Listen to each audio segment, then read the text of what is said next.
আমাদের ধর্ম সম্বন্ধে জ্ঞান লাভ করার জন্য অন্য কোথাও যাওয়ার জায়গার দরকার নেই। রামকৃষ্ণ সারদামা স্বামীজির পাশে ঘুরলেই এটা হয়ে যায়। বাদবাকি সব জনজাতি, কাস্ট, ক্রিড, তাদের নিজেদের নেতা আছে।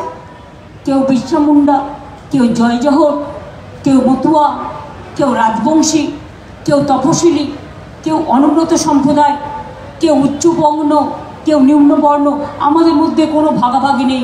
সংখ্যালঘু কেউ গুরুজন, কেউ আবার সংখ্যালঘু। সবাইকে নিয়ে একত্রে থাকার বাণী আমরা কার কাছ থেকে শিখেছিলাম? রাম ও কৃষ্ণ পরমহংসদেব। আজকে আমার সময় নেই, তা নাহলে আমি ঘন্টার পর ঘন্টা এই সাবজেক্টে বলতে পারি। আমি 3টে কথা বলবো। রামকৃষ্ণ পরমহংসদেবের কথামৃতটা ভালো করে পড়ুন, যেখানে উনি লিখেছিলেন, ওরে টাকা মাটি, মাটি টাকা।